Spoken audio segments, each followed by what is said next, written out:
Good evening and welcome to Minneapolis. I have been looking forward to this evening's performance ever since 7:30, 2 weeks ago.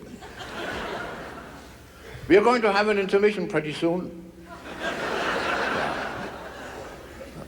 Come right in, please. Pardon me, pardon me, pardon me, pardon me, pardon me, pardon me. Where do you come from? Where? St. Paul. Oh, you don't know each other.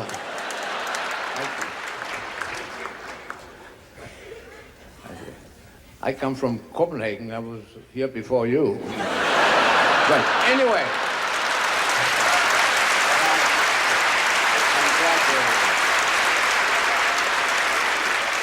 Are there any children in the audience? Yes? Okay. Out. We do have some children here. That means I can't do the second half in the nude. I wear the tie. The long one. The very long one, yes.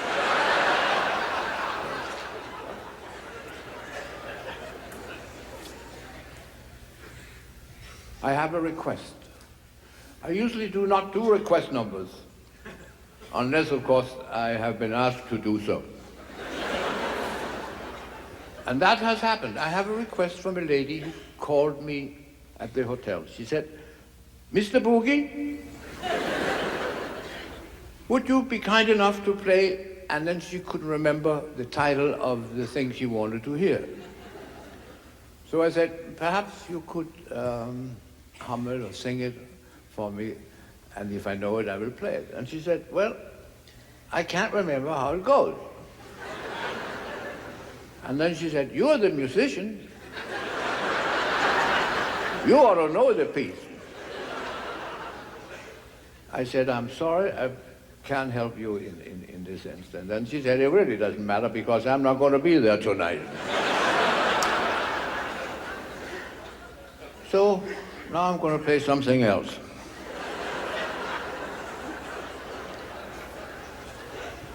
Yeah. I'm going to play a little piece by a Danish composer, Mozart. Hans Christian Mozart.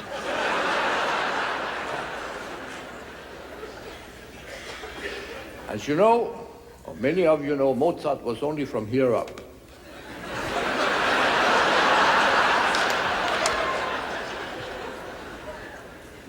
You have seen replicas of Mozart, of course. Mozart was what we call a bust.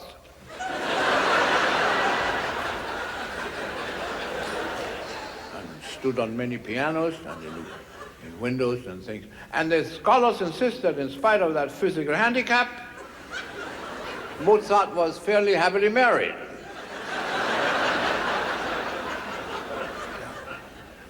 But Mrs. Mozart wasn't.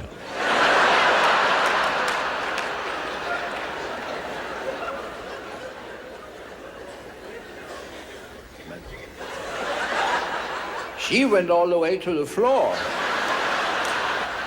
I'm going to play a composition he wrote in 4 flats because he had to move 3 times. Yeah. He never stayed long enough in any of them to finish this piece. And this is called a bagatelle, and it's in the key of C. Who cares? I hope you will enjoy it. And if you don't, there's absolutely nothing I can do about it.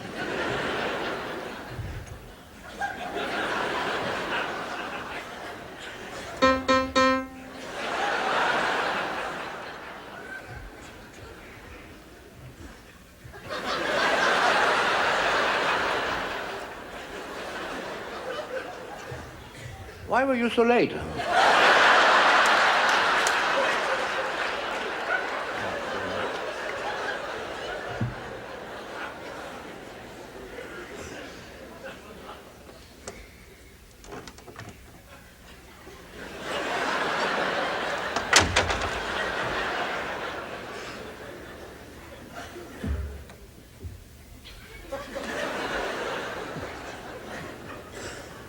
Well, 3 pedals, I only have 2 feet.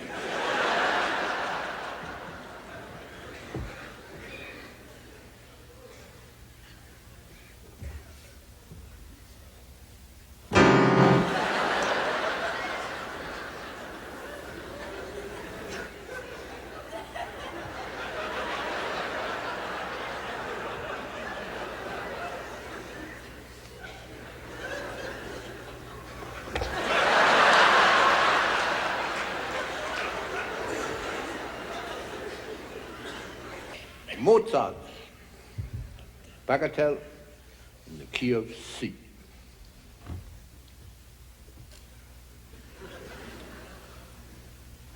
Now, where the heck is C?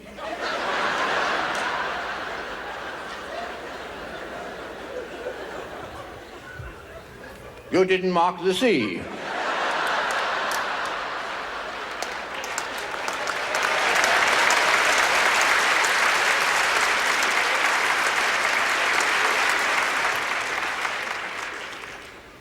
Now I understand why so many people in America say, long time, no see.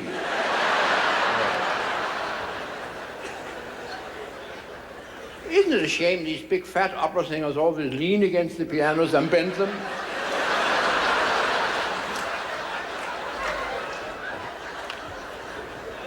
With their heavy arias.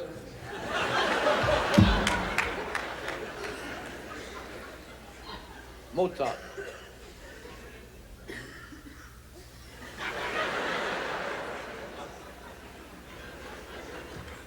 I'm always asked to play something straight, and you know it is not easy. All the way.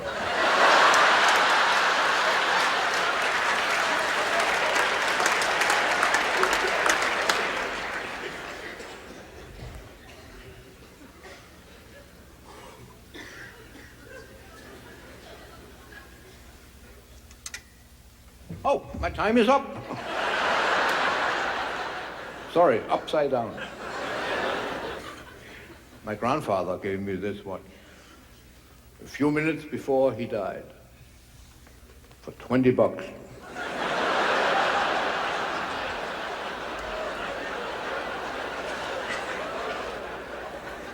Plus tax. He was a Danish inventor. He invented the soft drink which he called 4-Up. But the Danes didn't care for that. So he added some sugar, I think, and then he called it 5-Up. Still no good. Then he tried once more, and that time he called it 6-Up. Yeah, but no luck, so he finally gave up and died heartbroken. Little did he know how close he came. Come right in. Pardon me, pardon me, pardon me, pardon me, pardon me. Hello. You haven't missed much. But I'm afraid you will never know who gave me this watch.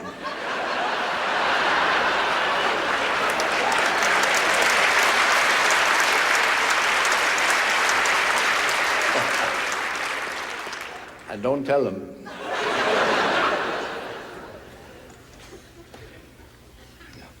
As a matter of fact, he added something to music, my grandfather. He wasn't very musical, and he was not a composer, but he wrote this. And that is very important, because without this, we should never have had this.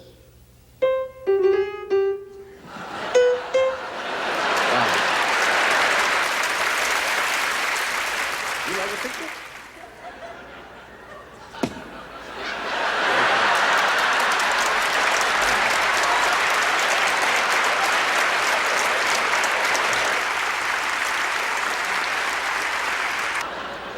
I gave my first concert at 8, or a few minutes after 8, because, as you know. Yeah.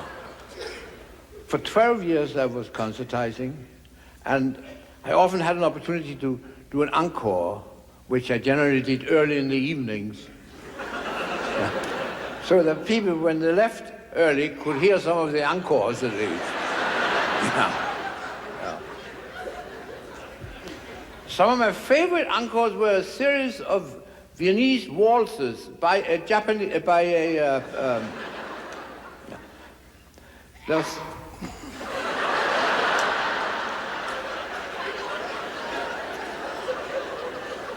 was that serious?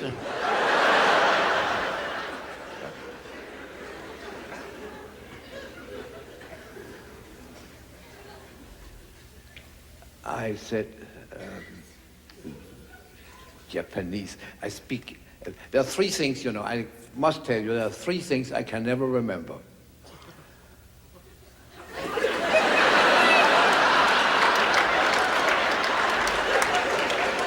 Four.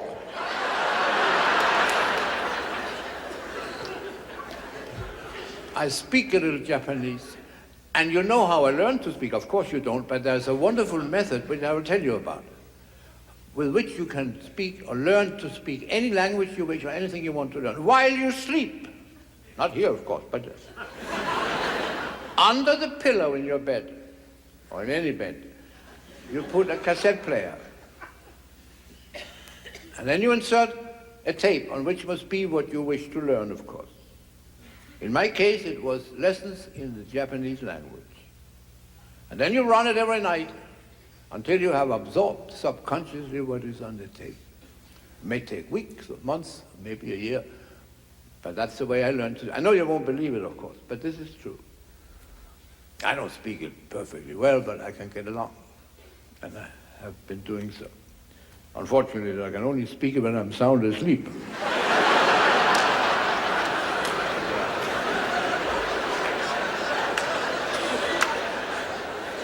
But I remember words like Toyota. Here's a good word. Negi, N-E-G-I. Negi means onion in English. Negi, negi. 2 onions. Such an easy language. I mention this particular word because if you ever are near a Japanese person who has eaten onions and it kind of bothers you, just say, negi, negi. They're so polite, they would immediately say, aso? And back up. And then they will take your picture.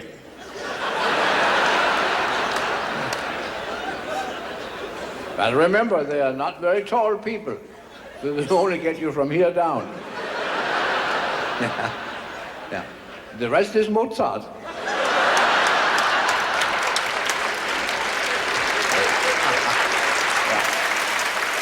actually, I'm going to play a little of some of these encores I was speaking about. Some of these Viennese waltzes. As a matter of fact, it is very difficult, you know, to choose a musical program for an audience who is not present on account of a specific musical program, such as a Bach recital, for instance. First of all, which Bach? Johann? Sebastian? Often? I have found that generally half an audience likes a little of this kind of music, and the other half likes a little of that kind of music. And so I'm going to play a little of this kind, and I am going to play a little of that kind, so that it will be something for each one of you to enjoy it. I have a problem, as you have noticed, pronouncing TH, particularly when they are close together. It's not easy when you have to learn to speak English and you're not brought up in an English-speaking country. You have to stick out your tongue. Thou, thy, this, things like that. You have to stick out your tongue. You never know how far, you know. In Denmark, where I grew up, we speak way back here. But that's just a small country, and we don't have much room to fool around in. And it's cold in the wintertime over there, I can assure you. And we don't stick out anything unless we are certain to get it back in again.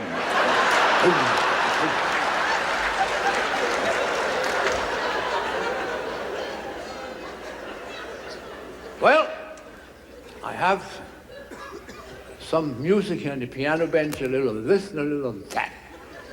And that's what I'm going to play a little of.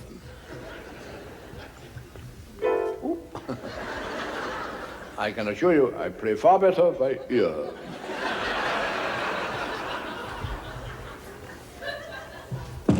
Bang, bang. Oh, this is supposed to be a book, not loose sheets. Well, I'm sorry, we've had to. You care for piano music? Here's some.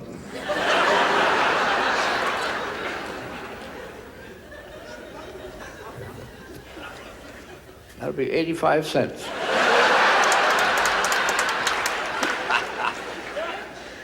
Do you read music? You do? Then it'll be $1.50. This is supposed to be a little this and a little that. A little this. See, these are all thises. There's not a single that among these. The one I gave you, is that a this or a that? Oh, that's a this. You keep that. What's that? Oh, that's a this also. This, that goes between those thises. Thus. Well, and that's that. No, actually, that's a this, but you don't know the difference. My glasses, they're not in the piano.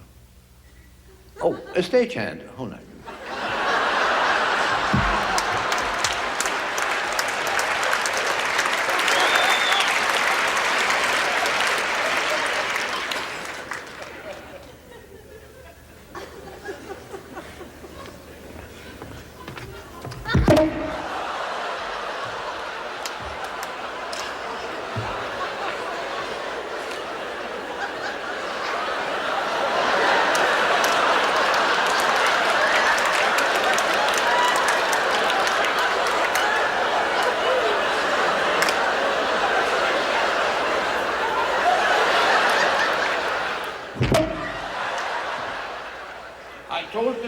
That I don't need glasses. And they always try to sell you something. We have a neighbor. Well, who doesn't? But he is our next window neighbor because we do not have a door in that end of the house.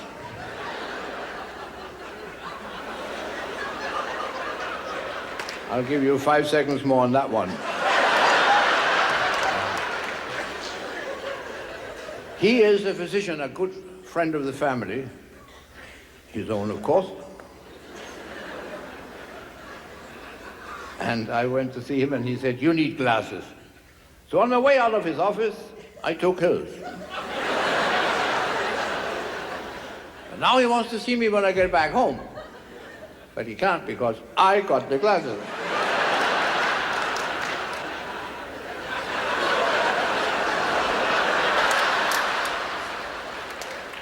The doctor told me that, and he's a doctor, he knows what he's talking about. He said, a person with one eye can see more than a person with 2 eyes can see. And I doubted that, of course, but he said that's true, because the one with one eye can see the other person's 2 eyes, whereas the person with the 2 eyes can only see the other.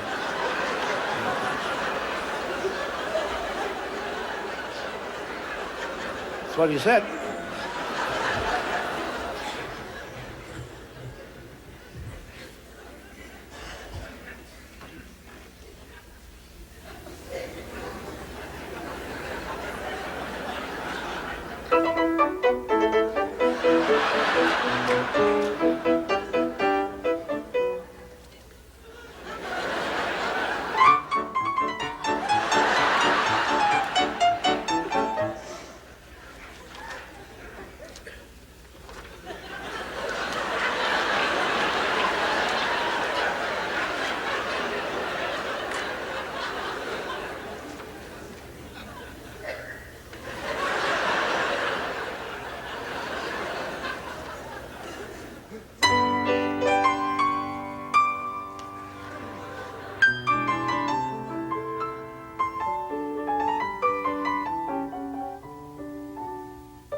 Well, I'm sorry about that. Will somebody come and help me, please?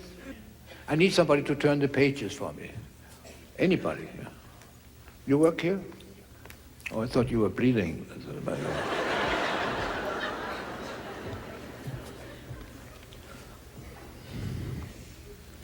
What do you do? I call the lights. I beg your pardon? I call the lights. I don't think you heard me. I said, what do you do here? I call the lights. You call the lights. And that's what you do. Mm-hmm.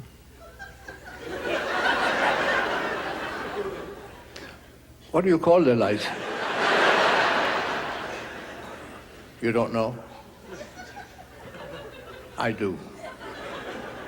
Bulbs.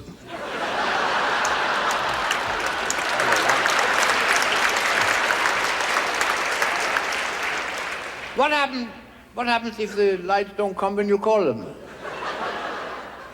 You don't know that? I do. Long time no see. I run the lights. You what? I run the lights. You run the lights. That's against the law. That's against the law. Are you afraid of losing your hand? You're holding on to it. You make your own clothes? That's nice. At the bottom, I like that.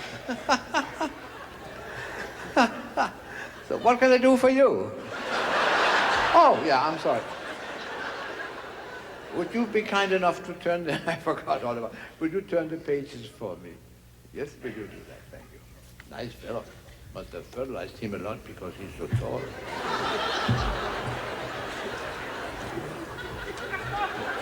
That's the lights. It does.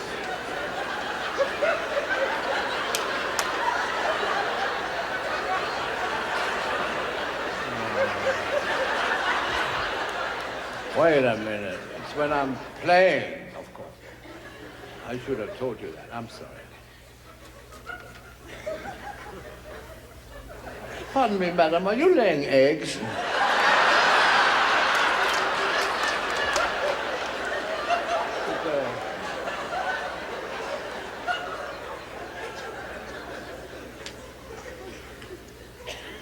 Okay, this is a nice piece.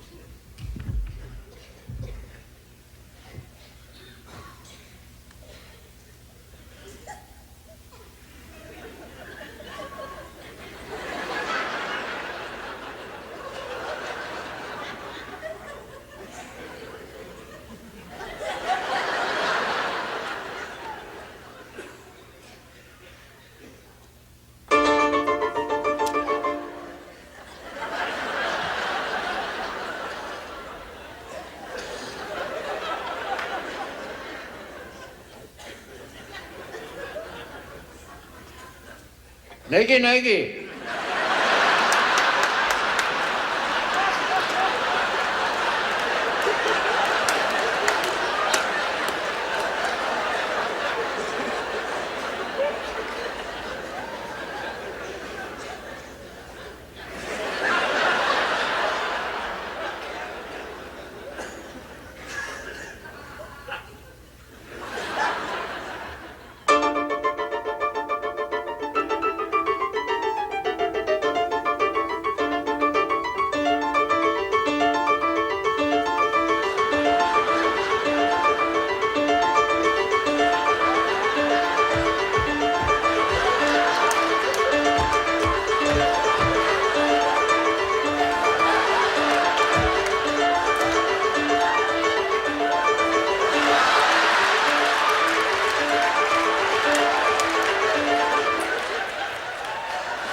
Apparently you don't read music. Well, I'm sorry, I should have asked you. We'll do another one. We'll do a slow one, which gives me a chance to tell you what to do and where to do it. This is a nice piece. No, you'll be kind enough to do it. It begins here, and it comes up here.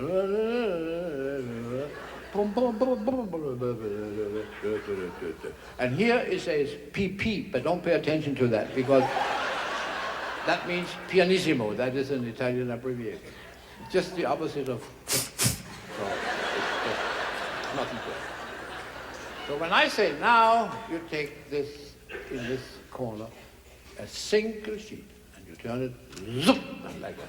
You don't have to say zoop, you can just zoop, like that. Okay? But take it up here, otherwise you block my view if you put it on there. As simple as that. I need the back of it, you see. And then I go over here and finish that. It's as simple as that. One single sheet. One step. This is Liebestraum by Fliss. No, that's F-list. Flist. No, it's F-list. F-list, young man, is Flist. You don't say M. Mozart.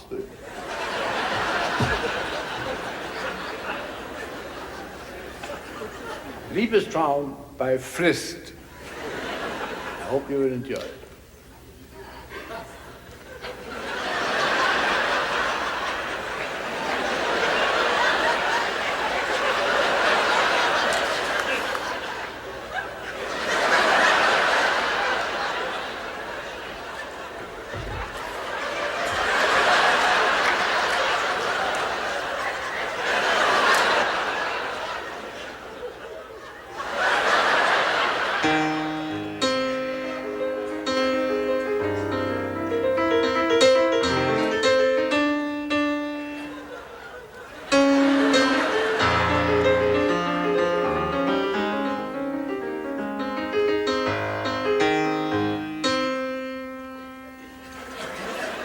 Could you put a foot on one of those presents?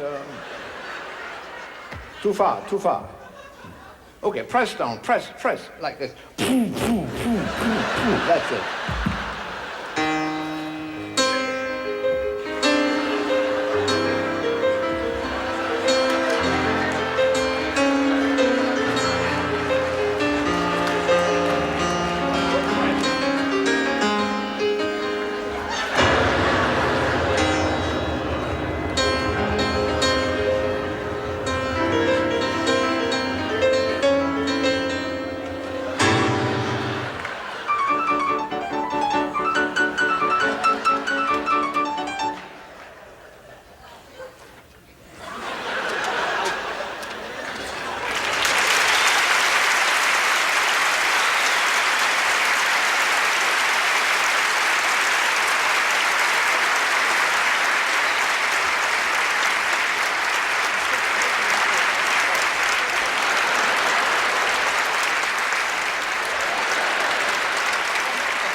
An early American folk song, 5:30 in the morning, from the Wild Wild West. Poof, poof, poof. Oh, oh, oh.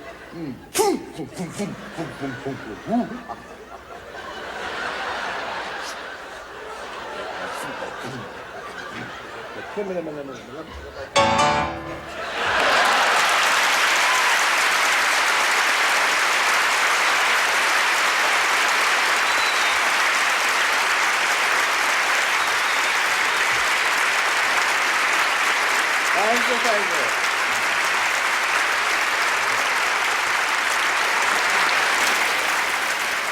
Would you please welcome Miss Marilyn Mulvey.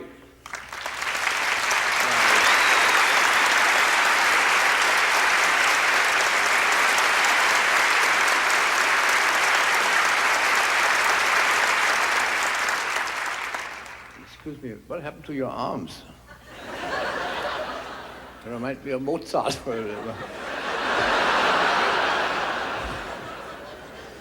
Marilyn has sung in many operas and has also not sung in many operas. Also not sung in many operas. Yes, that's sung in many operas and has also not sung in many operas. That's exactly what I meant, and it's exactly what I said. Hands off, please. She has a habit. You shouldn't lean against the pianos, Marilyn, because sometimes there might not be a piano next to you when you sing. Maybe a flute player. You can't hang on to the flute. You can't flout the flute. Marilyn is celebrating, actually, today she's celebrating her second wedding anniversary. Is that true? Yeah. That's really an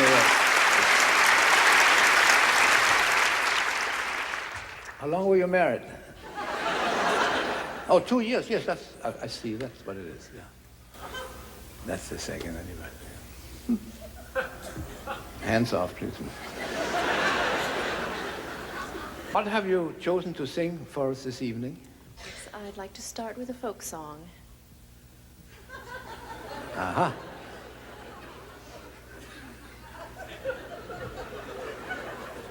Oh, one of the folk songs your uncle brought from where? Croatia. Yeah, that's right. Her uncle is an archaeologist and has been archaeologizing recently in the very far where Croatia is. And he found in an old monkery in the basement of the monastery. Well, you can say nunnery. Why can't you say monkery? But anyway, that's not my problem.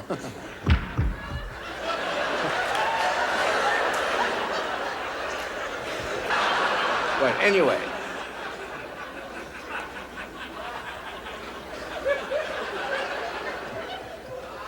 Ah, yeah. Hands up, please. Marilyn's uncle brought back some manuscripts he found in that, wherever it was.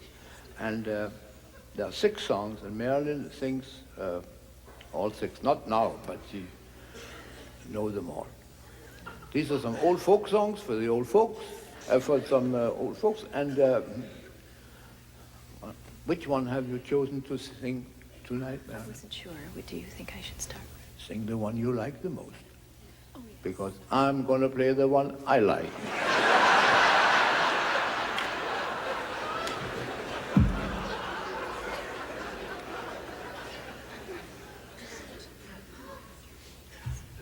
Pardon?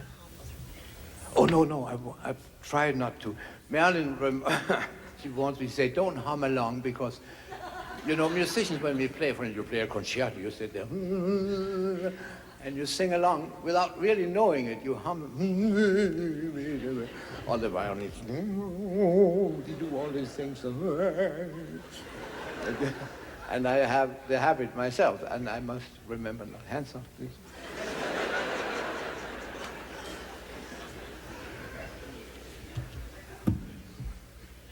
This is one of those songs, or 2 of them actually, because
too late! Man, if you don't know the song you're going to sing, don't sing it. You're an opera singer. You should sing opera. Marilyn is a cacolatura.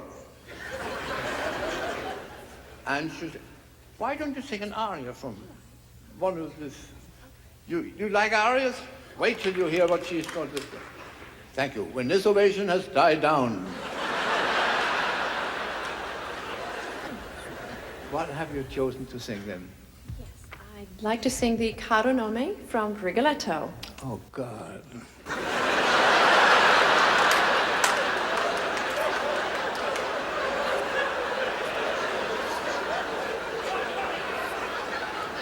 All right, for the ones of you who are staying, Marilyn will sing the the what? The Kakanome aria from the opera Rigor Mortis. By all means. Who wrote that, Marilyn? Giuseppe Verdi. Why? I mean, why, yes. Why, yes. Why, yes. That's an expression. Why, yes. It's your language. I'm just trying to use it. That's all. Why, yes. Giuseppe Verdi. Joe Green to you.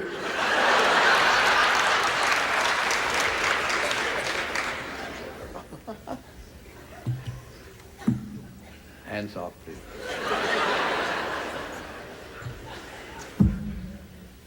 It should take long.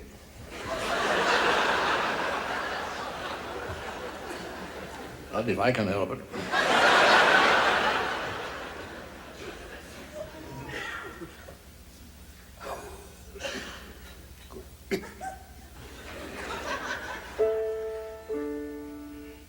Oh, you don't tune up.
What's the matter? Don't you know it? Oh, one more. It's mine. Sorry.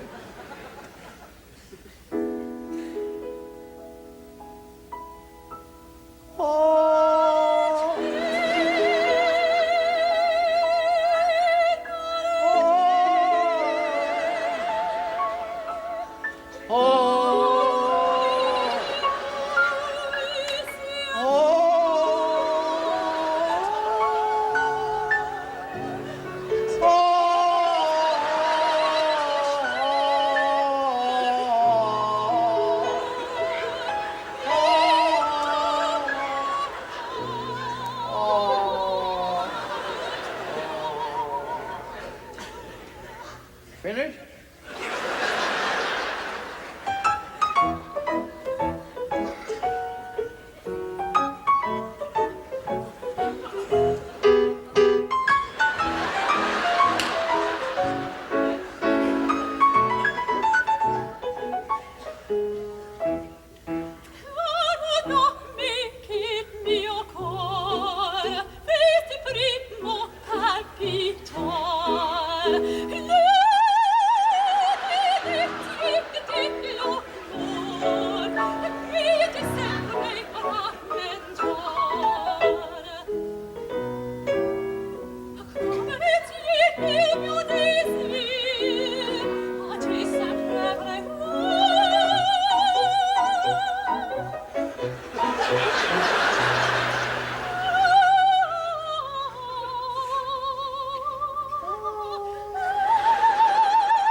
We do have an agreement. She doesn't touch my piano. I don't lay hands on her coloratura.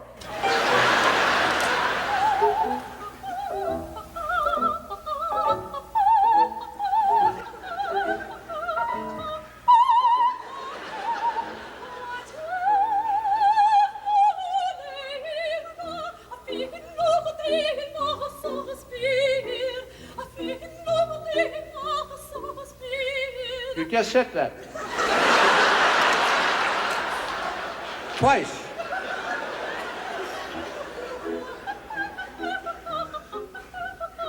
I thought you had that fixed.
Years ago in Denmark we had inflation, and you are familiar with that problem. I invented a language which I call inflationary language. In inflation we have numbers rising. Prices go up. Anything that has to do with money goes up. Except the language. See, we have hidden numbers in the words like wonderful, before,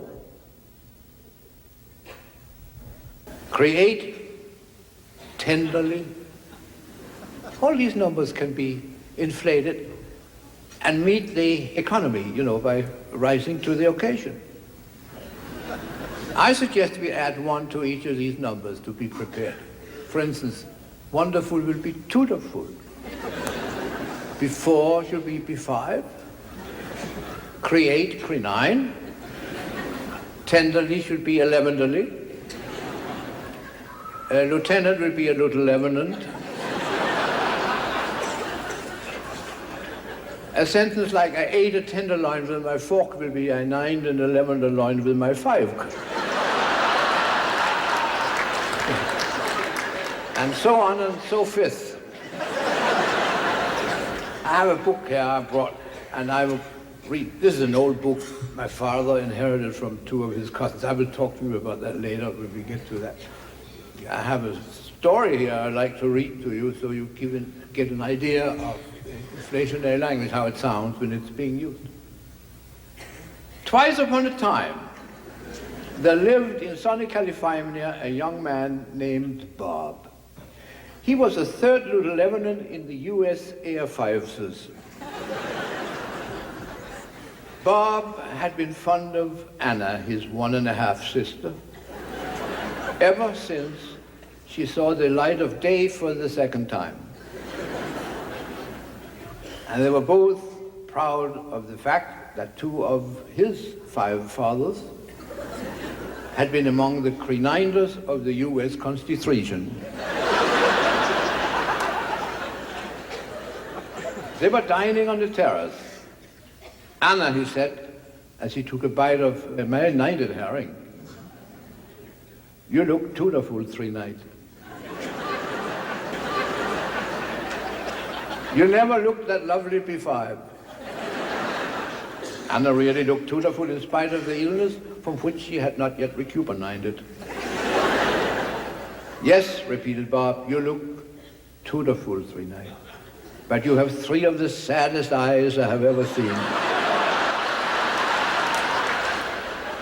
The table was tastefully decorated with Anna's favorite flowers, thrillips.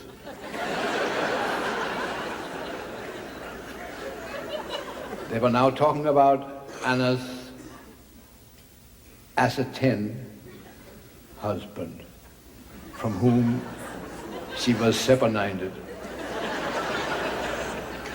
While on the radio in Iris 11 sang Tea for Three. It was midnight. A clock in the distance struck 13. And suddenly, there in the moonlight, stood her husband, done two. He was done one. There stood her husband, done two, obviously intoxicated.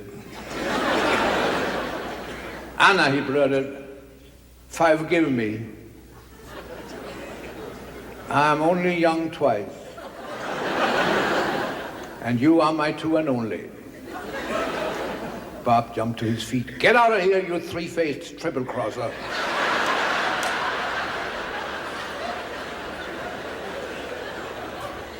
And Anna warned, watch out, Bob.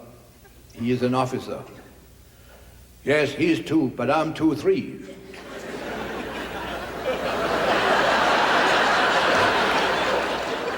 Any 2 for 11-ers?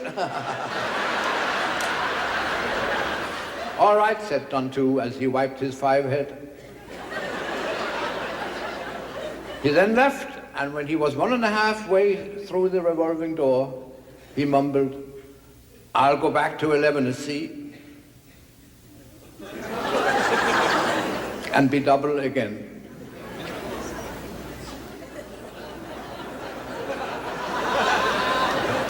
Farewell, Anna. Thriddle-oo, thriddle-oo.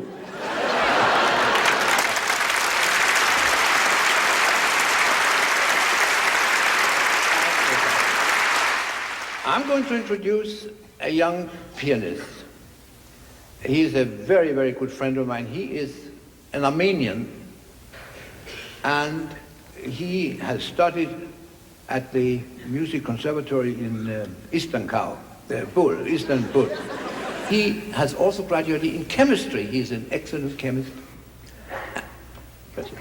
And he has just returned from a very successful concert tour, an extensive concert tour in South America, in Bolivia, and Bolivia, and has just returned today. And I must tell you, he's a pianist, and the funny thing happened where he was supposed to play in Bolivia. He came to the concert hall, and they didn't have a piano for the piano recital. So he did some chemistry for the audience, and where the concert hall used to be is now just a big hole in the ground. But fortunately, he is saved himself. Will you please welcome Mr. Shahan Azrouni.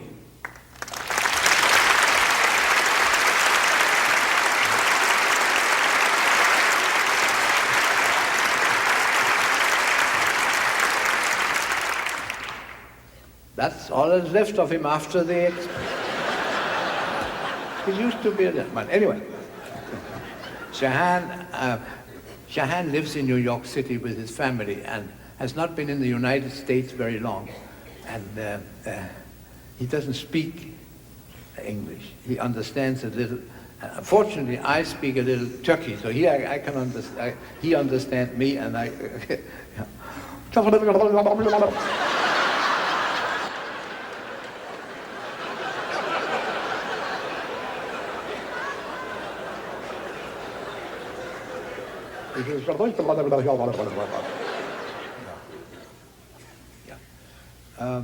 How's everything?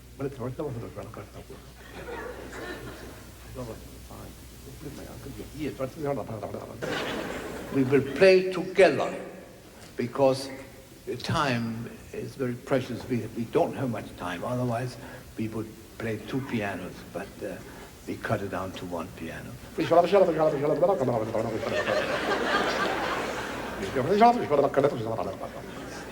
Yeah. Yeah. We will play the second Hungarian Rhapsody by Liszt. The second.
Recently, I conducted the Magic Flute, Mozart's great opera.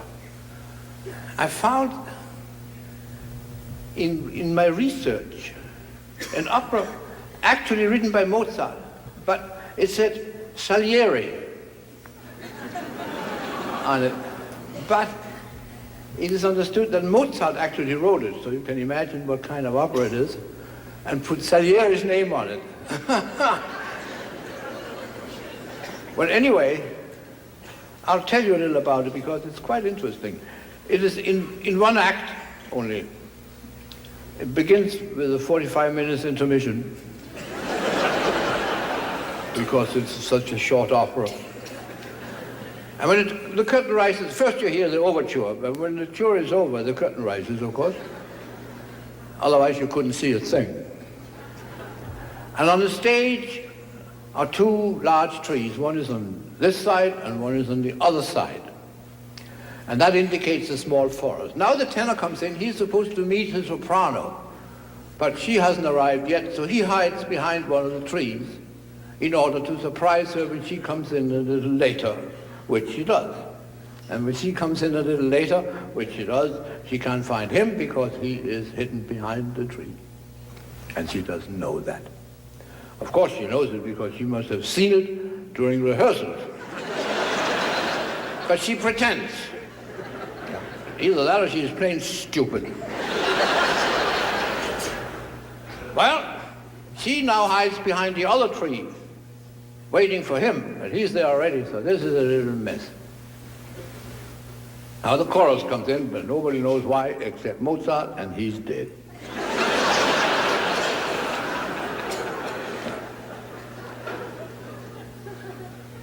Finally, her father shows up. He's very angry because he just wants to get out of the opera as fast as possible and go home. And he decides that she must die, and she sings her death aria, and that's the end of it. The curtain falls, but not hard enough. And I'll take you to the opera and play for you the overture. First you hear the conductor's footsteps when he enters the orchestra pit. As a matter of fact, I like to call it the orchestra ditch. That's a little more dignified, I think. Pit.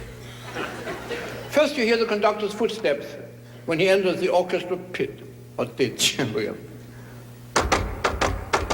He walks sideways because it's a very narrow ditch. And this is the overture.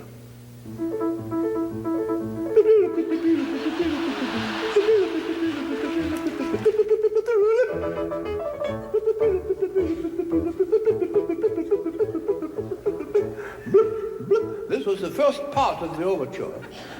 Now you're going to hear the second part, and that's exactly the same.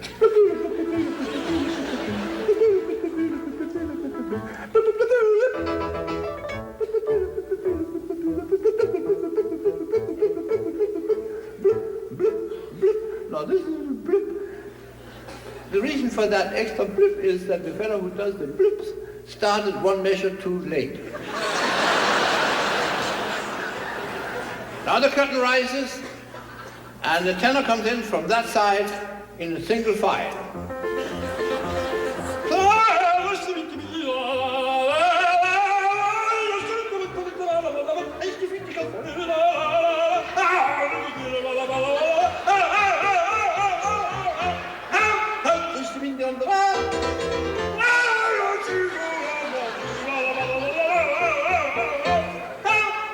And he goes behind the tree right away.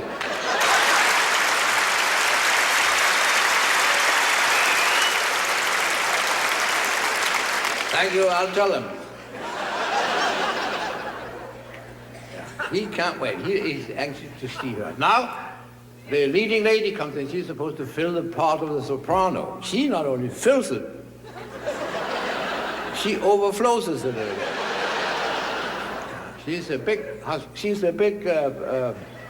She carries a lot of weight to the opera. Let's put it that way. She's about 4.5 feet tall, lying down.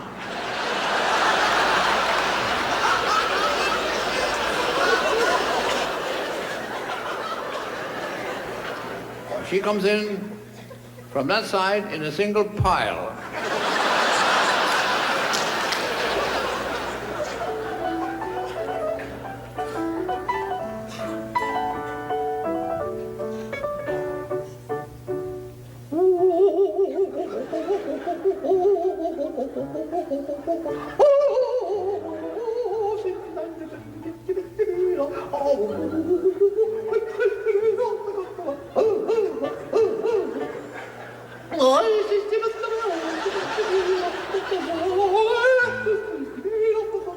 And he goes behind the other tree and surrounds it completely.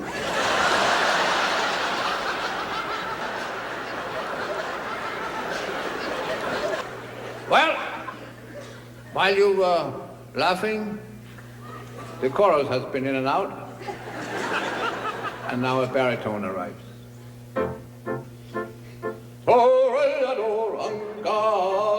But he finds out that he's in the wrong opera. So he's fired. And now the father comes in, the Il Basso.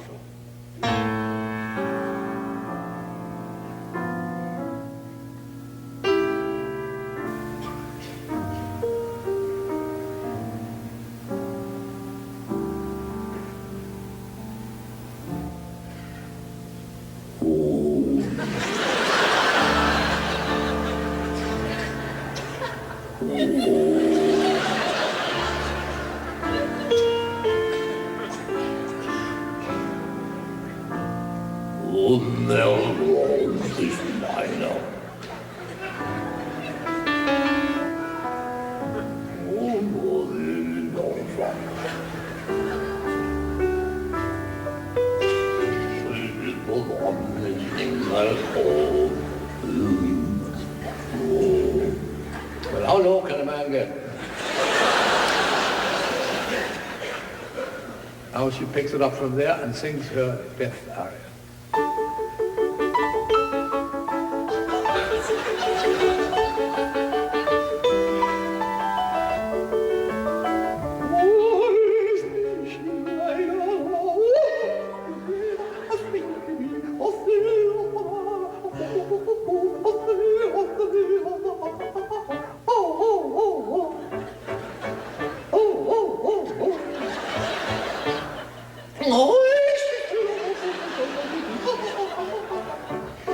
She dies by stabbing herself between the two big trees there on the stage. I'm not going to do that.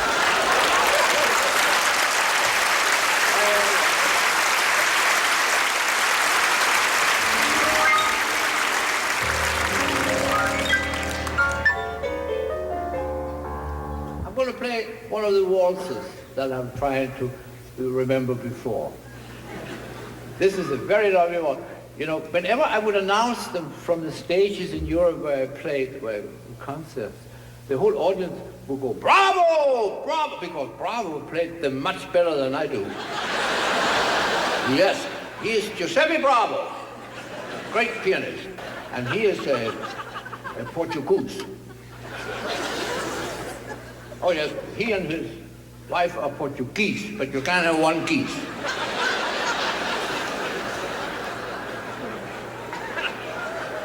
Well, I told you it's your language. I'm just trying to use it. And they have 3 Portuguese strings. One of each.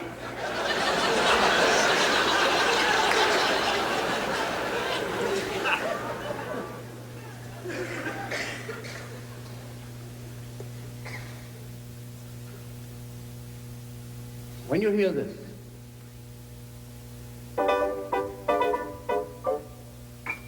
that is the introduction to the waltz. Then when you hear this,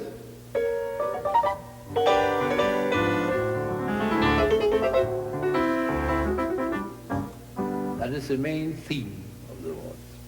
Then when you hear this,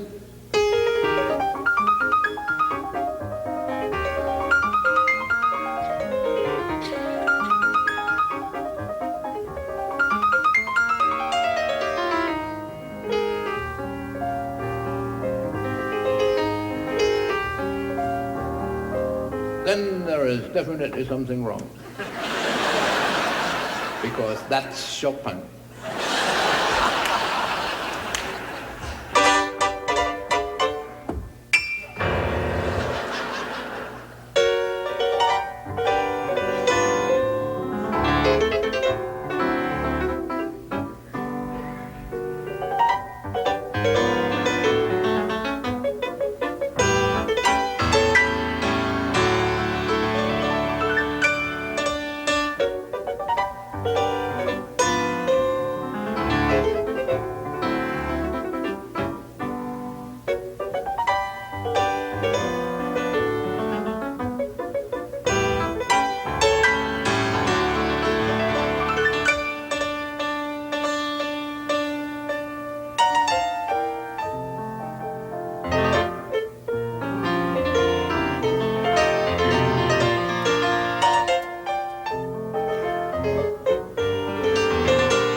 I didn't even know I knew that one.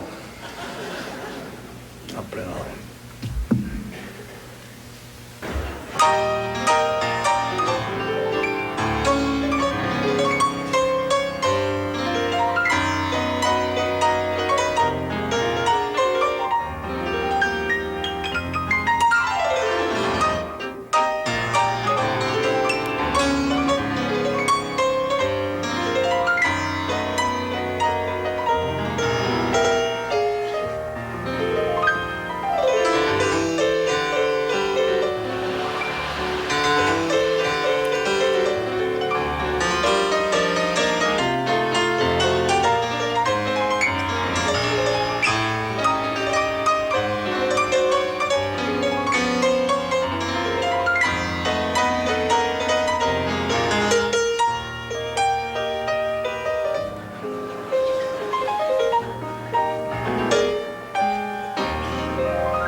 Here's a little Danish lullaby. My mother used to play it for me when I was a few years ago. And as a matter of fact, I never heard her playing it because I always fell asleep the moment she started it. But I think it goes like this.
everything come to an end. You wouldn't believe it, would you? But this is it. This is what we have to offer. Some laughs and smiles, and coughs and hiccups. But when once in a while a handkerchief comes out to wipe away a tear from laughter, that is my reward. The rest goes to the government.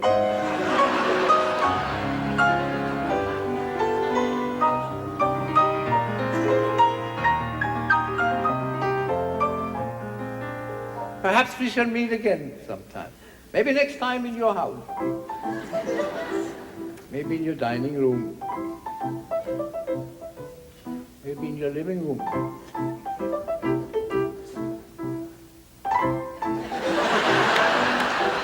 Wherever your TV set is located.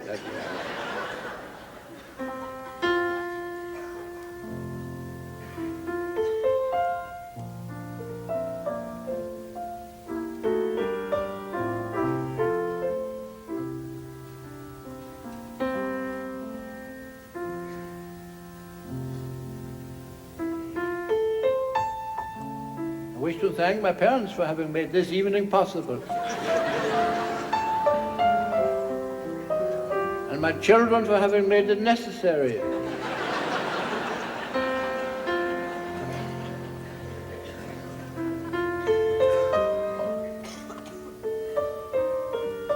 I have 5 children, by the way. Not by the way, I have 5 children.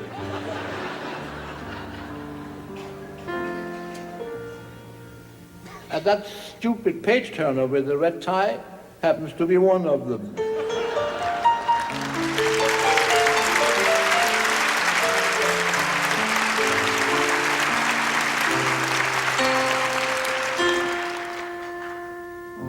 And there are 4 more like that.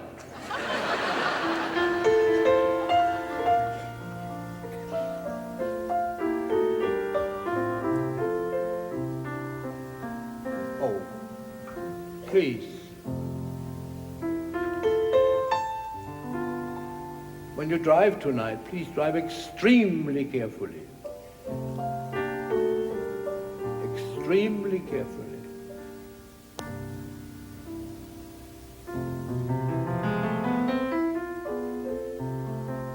Because I walk in my sleep.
If you could stop that racket for a second.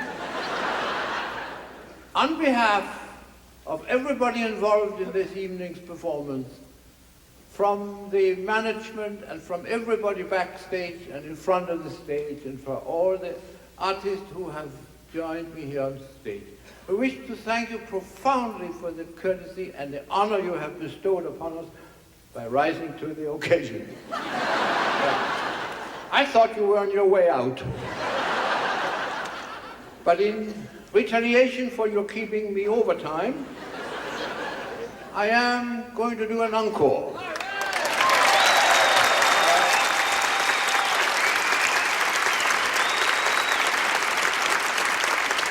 If I had known this, we could have started with it and...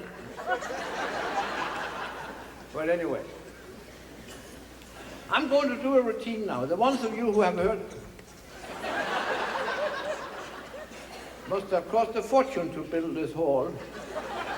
For 15 cents more, I could have gone all the way over there.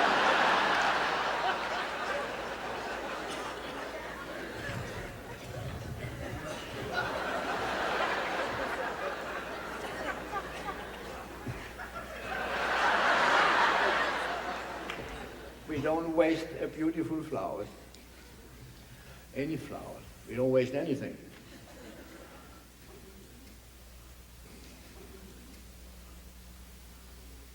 It's as beautiful as an artificial one.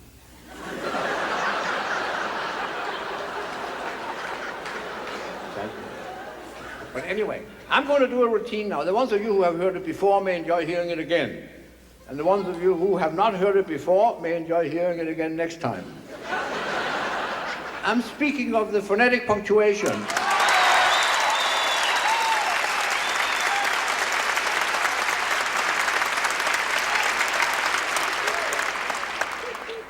Well, I must compliment you on your endurance. However, had I known this, as I said before, we could have started with it and been home by now. But I certainly appreciate your enthusiasm, indeed. I invented phonetic punctuation many years ago. Punctuation. And it was in 1936 when I first found that people who speak together don't understand each other clearly. But when we read or write, we use punctuation marks in order to underline the meaning of our sentences. But we do not have that support when we speak. So why not integrate punctuation marks by giving them sounds into our speech? Then we can underline what we intend to convey to each other verbally. Yeah. Now, what the heck was all that now?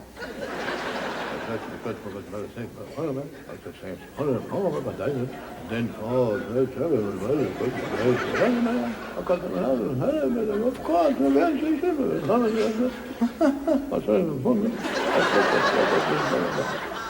that was right. I'll teach you how to use the system.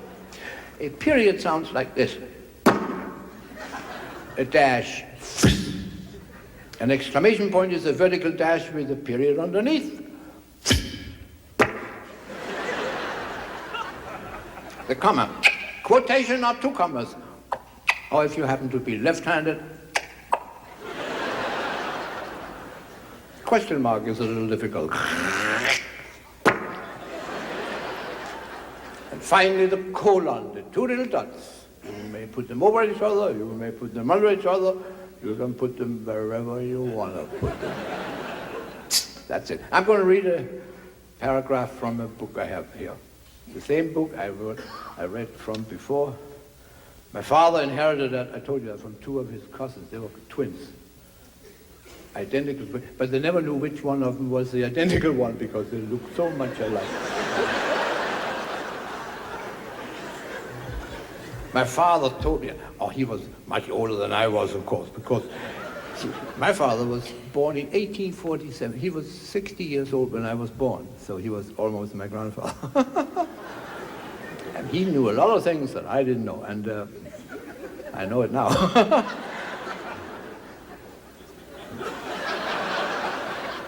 I wanted to show you a little thing.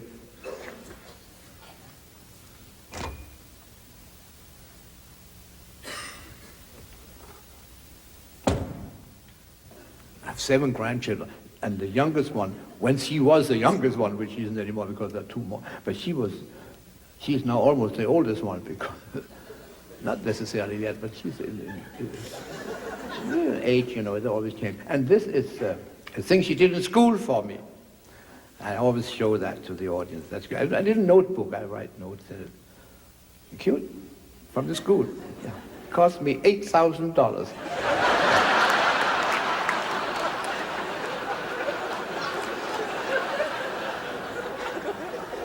She was the one who came home. She was the one who came home from a beach party. She was this big. And she could hardly walk. And I said, were there many children there? Oh, yes, she said, many boys and girls. I said, were there more boys or more girls? And she said, she couldn't tell that because none of them had any clothes on.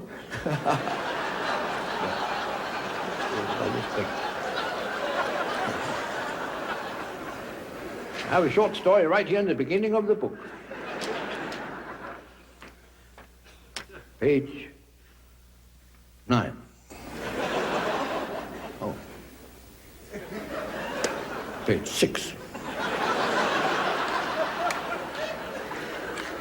In the open window there suddenly came light. Beautiful Eleanor sat alone, dreaming of but one thing. 2 years had passed since she met Sir Henry. She could still remember the unhappy evening when her father had thrown him out. They had been sitting in the park, and Henry had said, "Darling."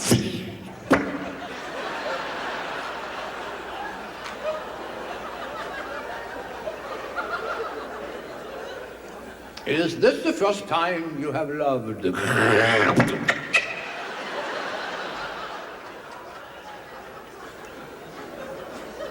And she had answered, yes. But it is so wonderful that I hope it shall not be the last.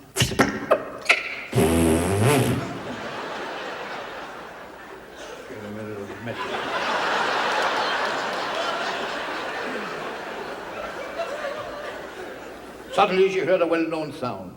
It was he. In 2 strides he was near her, embraced, kissed, and caressed her. Henry!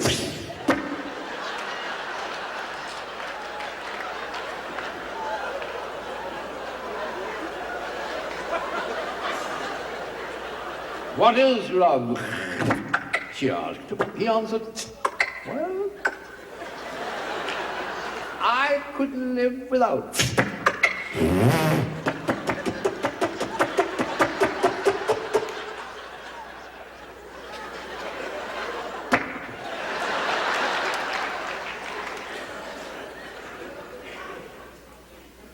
She asked, I'm sorry, left-handed, where have your thoughts been? And he answered, me, my maiden. Suddenly he had gone. Oops. All she heard